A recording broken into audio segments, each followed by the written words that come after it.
You mean to say that for the longest time, there have been scoundrels who would use the Charmony Festival that I have bequeathed to the masses as a tool to realize their ambition?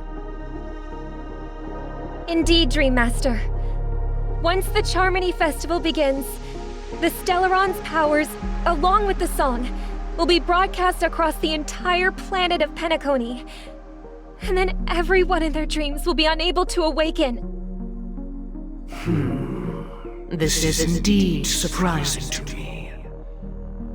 The dreamscape is maintained by the collective effort of the 5 families. If someone were to use the Charmony Festival to recklessly disseminate the power of the Stellaron, this individual must hold a position of great authority. Do you have any suspects? I'd like to ask, did you really not know of the Stellaron's existence? I would have never thought that this nameless would point the spear at me. Quite astonishing indeed. If I have offended, the Astral Express extends its sincere apologies. But the current circumstances are dire and leave no room for meticulous inquiry. We're doing this out of concern for the dreamscape's safety. So, if you could, please alleviate our concerns. Dream Master, it's just to prove that the Charmony Festival has nothing to do with the Stellaron. If we're being overly cautious, I will return to the stage to offer tribute in song, just per the arrangement.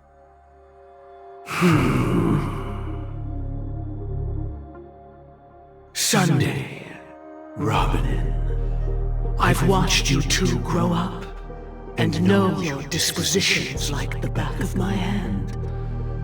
Both of you, right now, can surely be lauded as their most devout advocates. I already know your resolve. The magnitude of this matter is enormous, and cannot be taken lightly.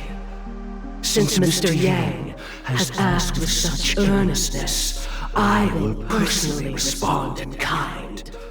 If there is a need, the entire Oak family will be mobilized to heed your call.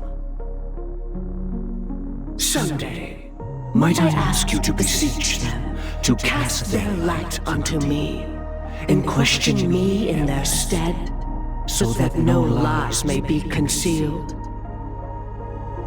I will do as you command. Robin, could I entrust you to be present as a witness, to document the truth, and to proclaim my innocence, so that all slander may be utterly dispelled? I will do as you command.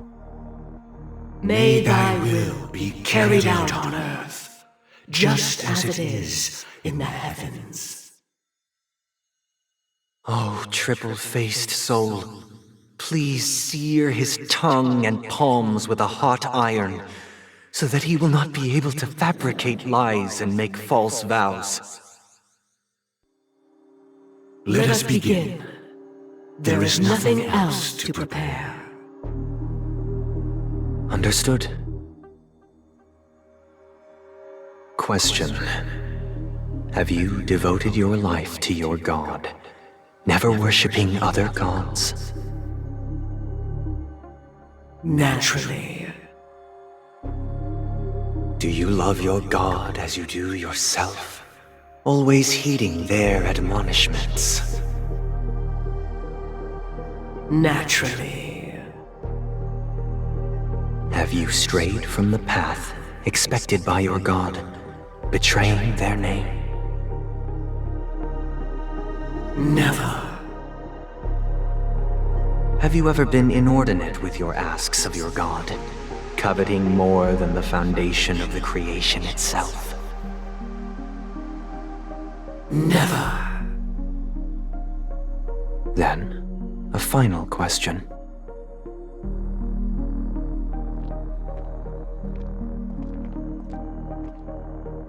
Do you swear to fulfill all vows, past, present, and future?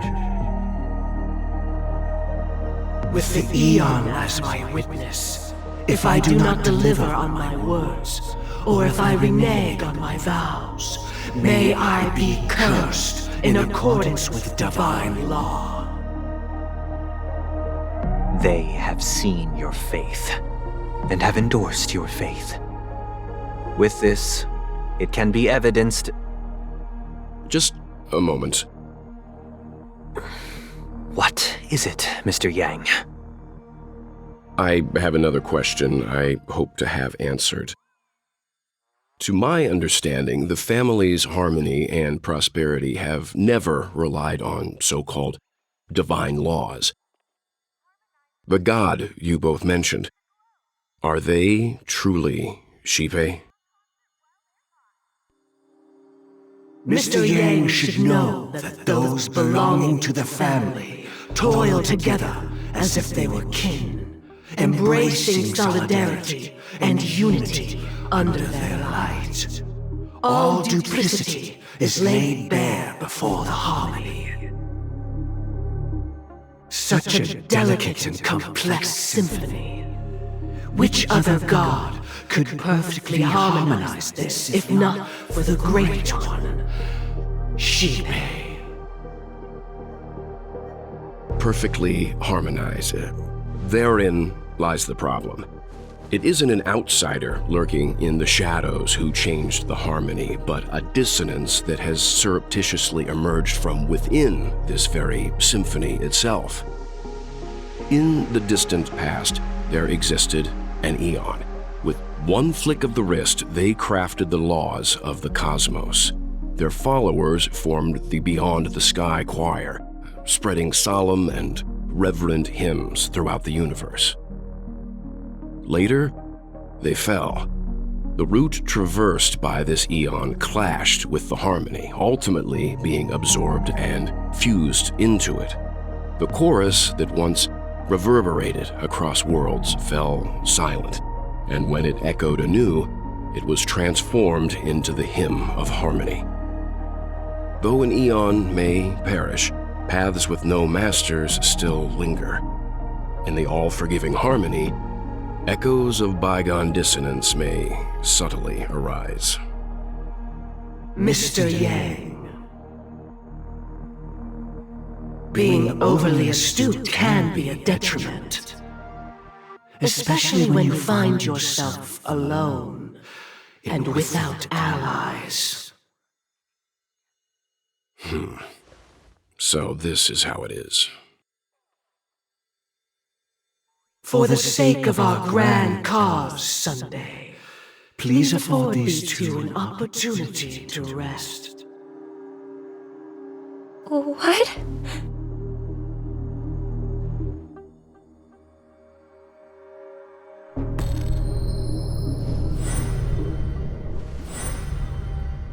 Sorry, Robin. It's just you. I did not wish for you to know this. It's a pity that things have turned out this way. So, this is the true reason I can't sing? The shadow that envelops Penacony is actually... We were never children of the harmony. Our ideal paradise could not have been crafted by Xipe. True bliss can only be guaranteed by the one who transcends the many. Within the foundation of law, humanity establishes civilization, and through harmony, we obtain order.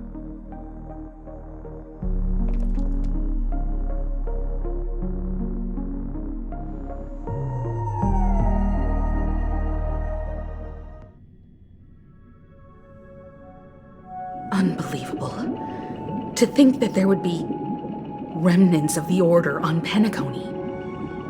What have you done with Mr. Yang and Miss Robin? Don't worry. I just gave them some time alone to ponder their fates. You should know that these actions make you an enemy of the Astral Express. Should we need to stand against the Nameless, it would only be myself and the Oak family involved. But we haven't reached that point yet, have we? Your efforts for the justice of Penacony are evident to everyone and have been widely observed.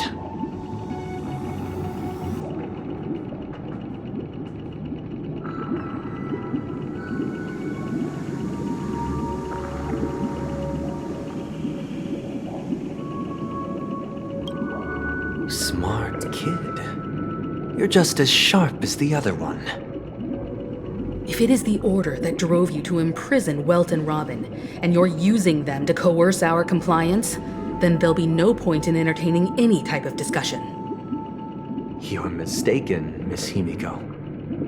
They are in very safe hands, and just as the family has always proclaimed, no one can be harmed in the dreamscape, least of all in the beautiful new world belonging to the Order. Penacony and the entire universe have witnessed far too much innocent bloodshed. The strong wield their blades against the weak, and the victors push the vanquished to the brink of life. Natural selection. The world abides by this principle, establishing the well-being of humanity atop the corpses of the downtrodden. Only we, or rather, I, possess the power to put an end to this farce. So you've decided to resurrect a dead Eon? No one's ever done such a thing. If Miss Himiko is interested, let's draw back the veil and speak candidly. I've always firmly believed that people can understand one another through peaceful means.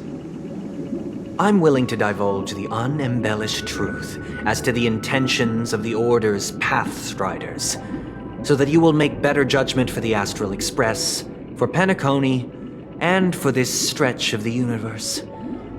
Words can hardly do justice to the beauty of that ideal. So, come with me, everyone. Let us retrace our steps and see once again where this road leads.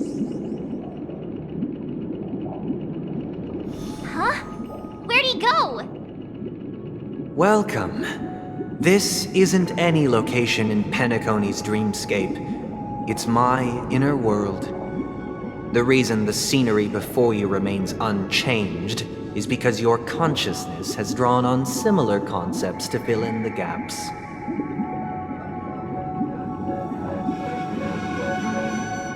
Did you do the same to Welt? It's a tuning process, stronger in effect and more draining on the mind. The gray-haired guest has experienced it before, so he should understand what it entails. Tuning allows you to intuitively grasp my feelings, which also means that I cannot hide anything from you. Now, everyone, please look at the huge screen. The road we once took begins here. From this point on, you will witness the numerous decisions I've faced. I've selected a portion of these to share with you. I believe after going through similar predicaments, you'll be able to better understand my thoughts. Let's begin. The first decision. A story about a baby bird. This story happened when Robin and I were very young. We were victims of the Stellaron disaster, and the family's Mr. Gopher Wood, who would later become the Dream Master of Penacony, saw that we siblings had no one to turn to and took us in. Later on, Robin and I lived a time with nary a care in the world. One day, after dinner, while my younger sister and I were lounging about in Mr. Gopher Wood's yard, we spotted a fledgling Charmony dove all on its own. That baby bird was tiny.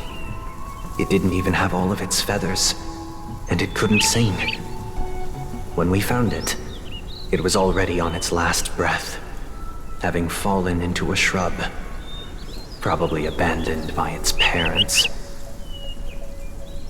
We decided to build a nest for it right there and then. However, thinking back, that winter was unusually cold, with fierce winds at night in the yard, not to mention the many poisonous bugs and wild beasts in the vicinity. It was clear that if we left the fledgling in the yard, it stood no chance of surviving until spring. So, I suggested we take it inside, place it on the shelf by the window, and asked the adults to fashion a cage for it. We decided that when it regained its strength enough to spread its wings, we would release it back into the wild. The tragic part, something that we'd never considered, was that this bird's fate had already been determined long before this moment. Its destiny was determined by our momentary win. Now, I pass the power of choice to you all. Faced with this situation, what choice would you make? Stick to the original plan and build a nest with soft net where the Charmony dove fell. Or build a cage for it and feed it, giving it the utmost care from within the warmth of a home. I eagerly await your answer.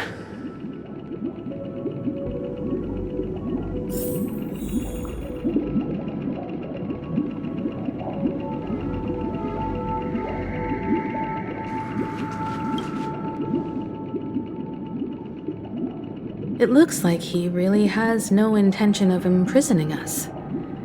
If it's just a quiz, I suppose it's fine to humor him. Back to the question. I would personally choose to build the little Charmony dove a cage.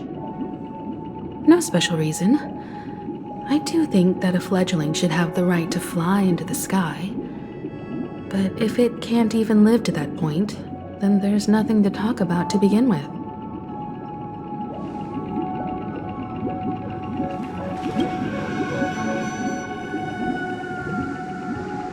I can't decipher his intentions right now, but based solely on that question, I would probably choose to build that dove a cage. Even if I was gonna release it back into the sky, it'd have to be strong enough to fly first. If I left it where I found it, I fear it'd never get the chance to fly ever again.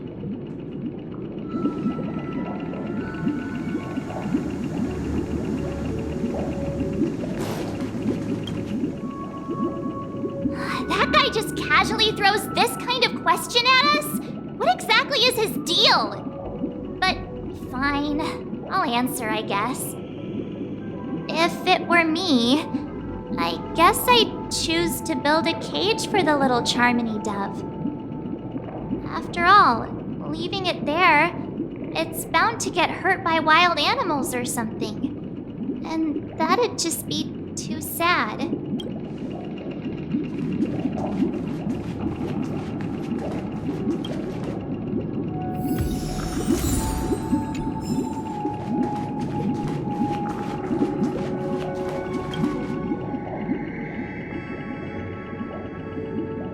I'm happy to see that you made a choice similar to ours. If your mind is made up, let me reveal the outcome of this choice. We passionately nursed it back to health, preparing only the best food for it every day. We even preened its feathers. Later, on the day that Robin left Penacony, we opened the cage door and let it fly back into the sky. I watched it for a long while by the window, probably about 3 or so days. In those 3 long days, the little Charmony dove tried again and again to spread its wings to fly into the sky, but fell to the ground. only to keep trying. Finally, on the 137th attempt, it succeeded. But its attempt did not go perfectly. After flying unsteadily for a while, it fell to the ground, unable to grasp the direction of the air currents. The fall shattered its wings. It writhed helplessly in my embrace. But it was all for naught, finally succumbing to a painful demise. And in that instant, our tender care, our given love and hopes, they all became the inevitable push that sent it to its death. I deeply regret the choices we made. Next, let us head to the second decision. This time, it's the story of a dream chaser.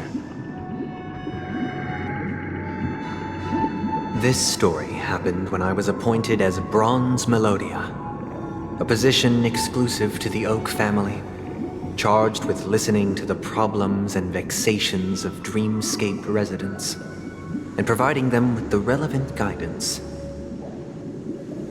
It was during that period that I had the opportunity to hear voices from all corners of the dreamscape.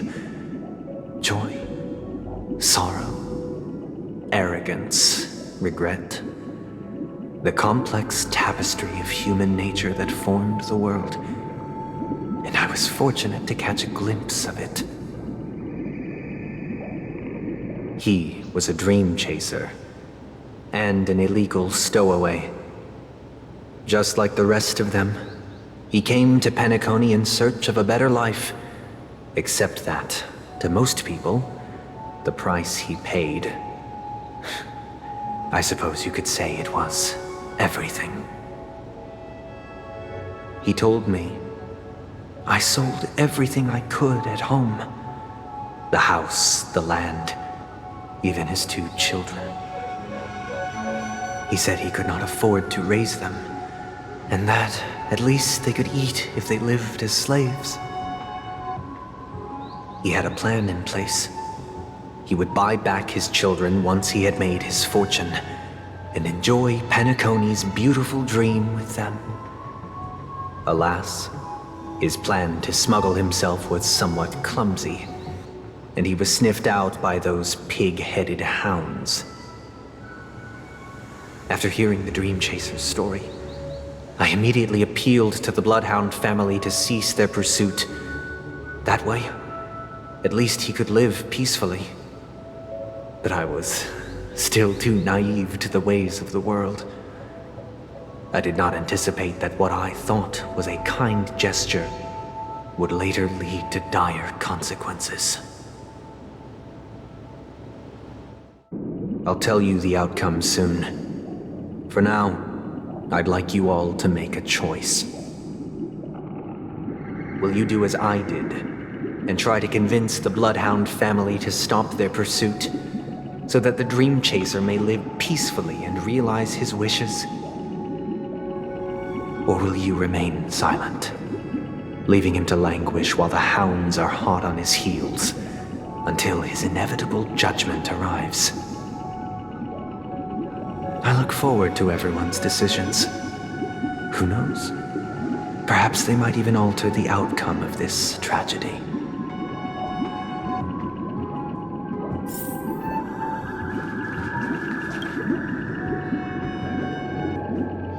A dream chaser story. If I acted out of kindness, I would probably ask the Bloodhounds to stop their pursuit and lend him a hand. But what cruel repercussion would this choice result in? I think Sunday must have been deeply impressed by the limitations of the strong defending the weak through this incident.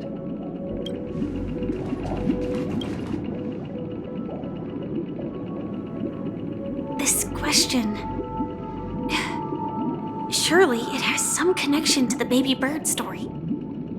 And this connection is precisely the breakthrough Sunday aims to use to persuade us. I'd probably choose to ask the Bloodhounds to cease their pursuit.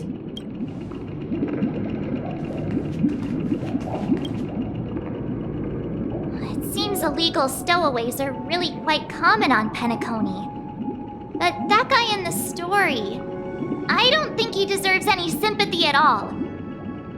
He sold his kids to chase a dream. Even if he intended to go back for them, it's still insanely irresponsible. With that thought, there's only one choice. Let the Bloodhound send him back home. This person deserves to be punished.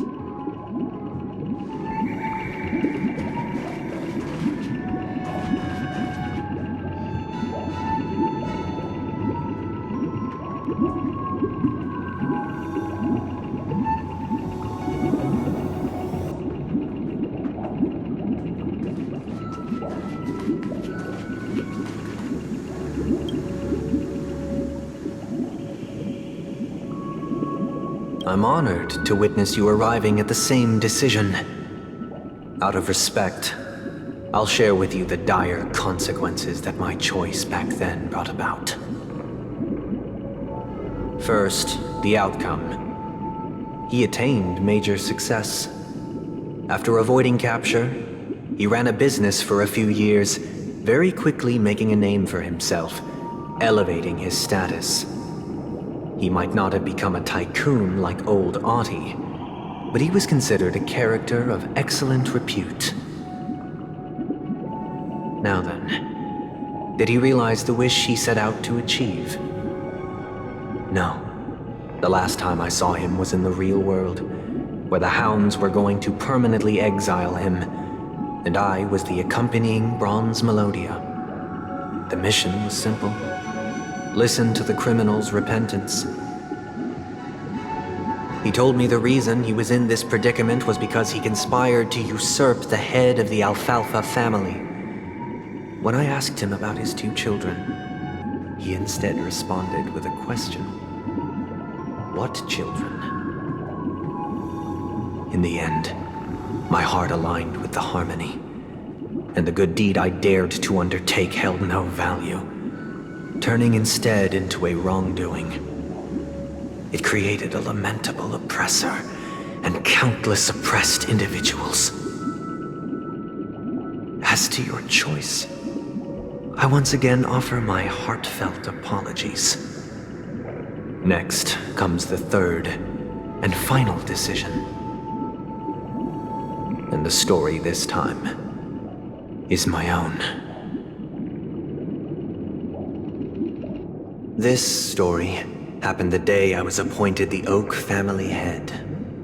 At that time, Mr. Gopherwood was the current Dream Master, and as per his wish, we had a private conversation. What surprised me was that the Dream Master had only come to deliver a letter to me. He let me read its contents, and it was a letter from my sister. The letter contained the usual pleasantries, anecdotes from her travels, nothing out of the ordinary. Just as I started wondering how this letter related to our discussion, the Dream Master began to speak. Do you know who wrote this letter? My sister, of course. But why would you personally visit me to hand me a letter from my sister containing mere trivialities?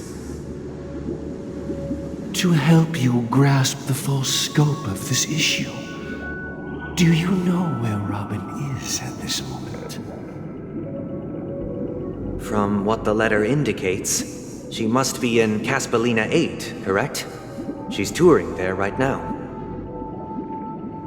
Correct. Has she mentioned anything about a stray bullet? A stray bullet? What? A war has broken out on that planet.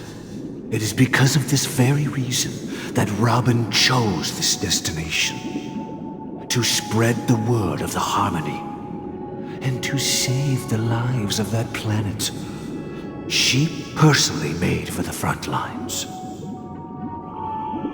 She hoped to ease the people's suffering with song, and was willing to brave mortal danger to deliver the IPC's medical supplies, Unfortunately, stray bullets show no such compassion. Is she all right? If the operation was successful, she should probably be recovering in the field hospital. By the eon above, the bullet struck her neck directly, yet possibly as a reward for her consistent deeds of harmony, it didn't hit any vital arteries.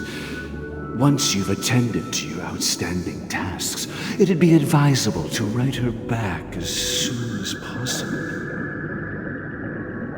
Those damned savages! I'll pack my bags right away. My gratitude for bringing this to my attention, Mr. Gopherwood. Now you understand why she always wears such elaborate neck ornaments, don't you? How could this happen? Miss Robin. It's all in the past, so please don't worry. I share this in the meager hope that you will understand the Harmony's limitations and predicament. As grandiose as the strong defending the weak sounds, many times, it is nothing more than wishful thinking. Likewise, I've prepared one last question, one last choice. But rest assured, this choice will not have any grave consequences. Because this is merely a figment of imagination, a nightmare that has haunted me through countless nights. If you ever had the opportunity to make a choice like I did, would you still support Robin's journey on the path of harmony?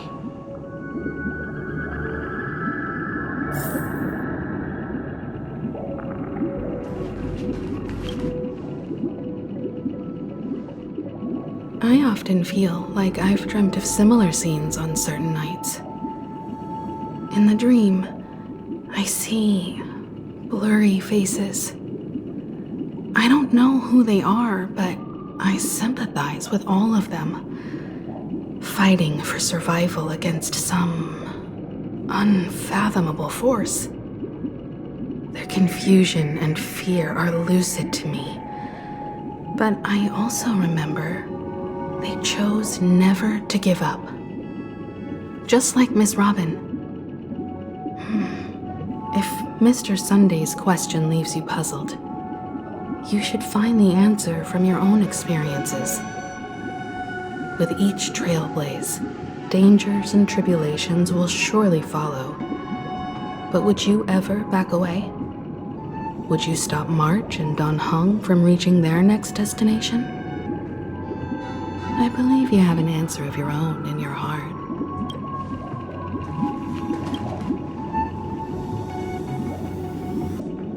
Miss Robin's courage is admirable. And here I was thinking she was just another superstar celebrity. But the fact that she's also Mr. Sunday's younger sister?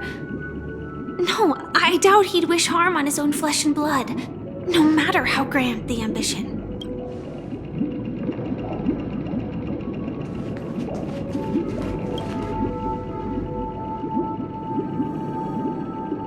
I can't believe that happened to Miss Robin.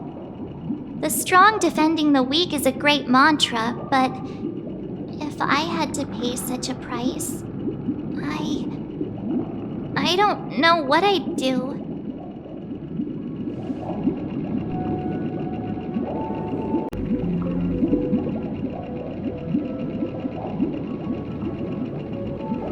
Will of preservation!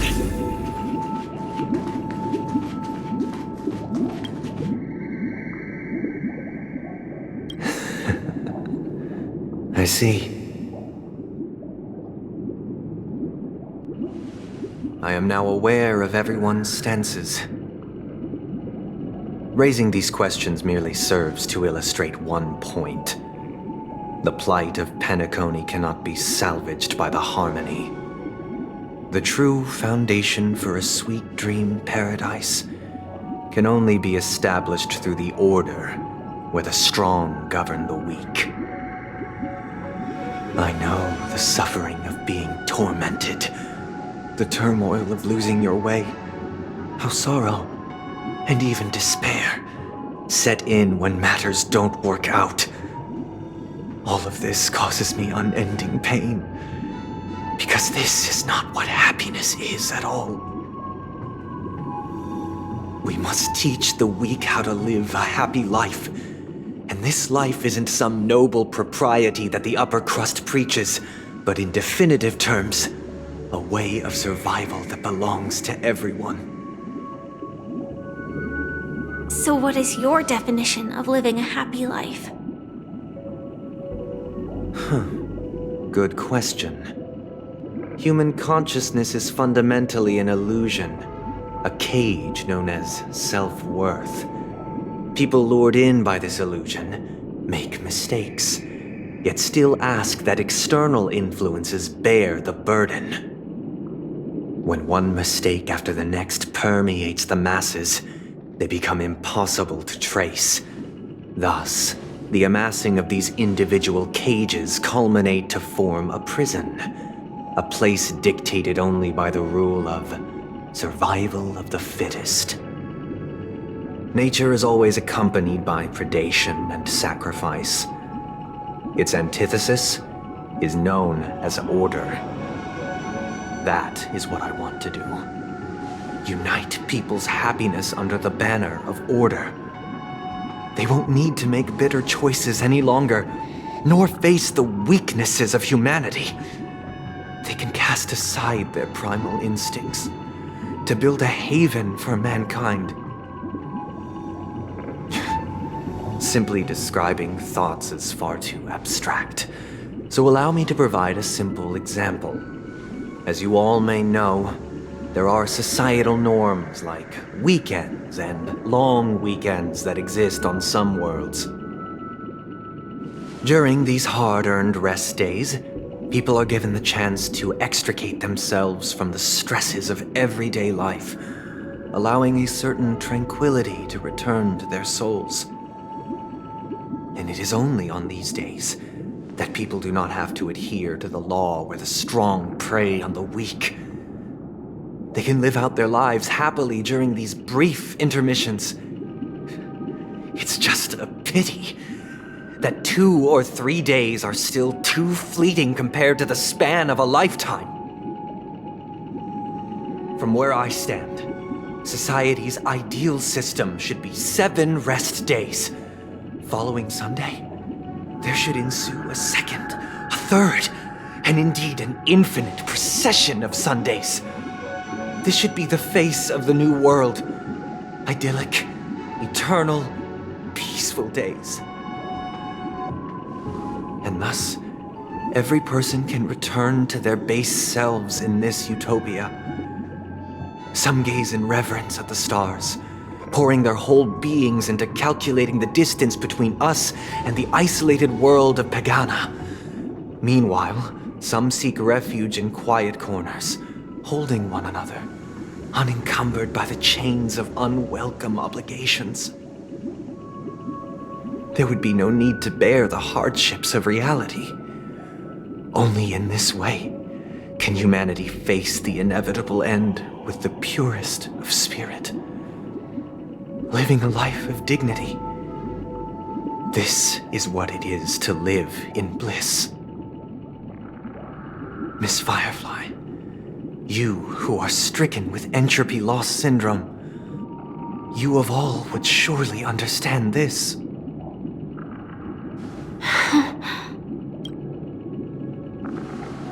It sounds like a flawless theory.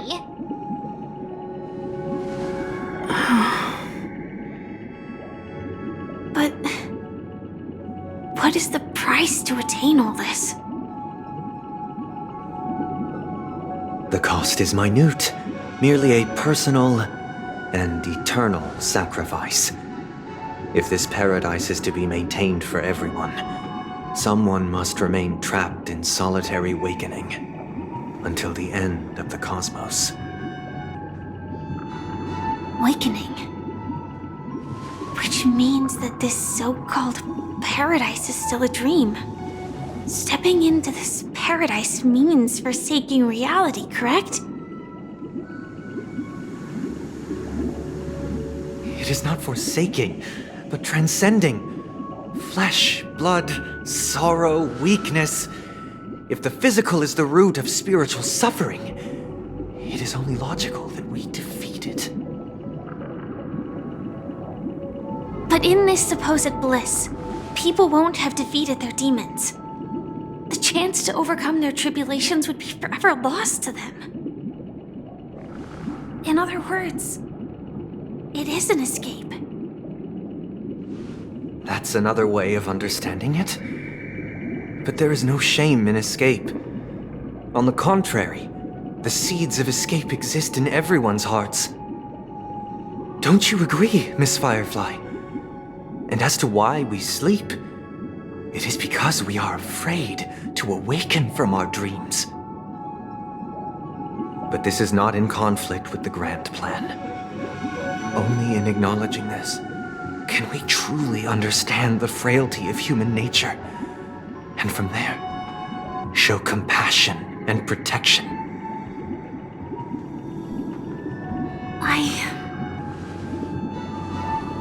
I admit that you are a born leader. Your perspective on humanity brims with pessimism. Yet you express compassion for all, even when your heart pities them. But unlike you, I live for the self. From my perspective, individuals making choices for themselves is their birthright. The want to escape may be innate in the weak. But whether they are weak or not, it is not up to another to decide. Perhaps in your mind, you also view me as weak?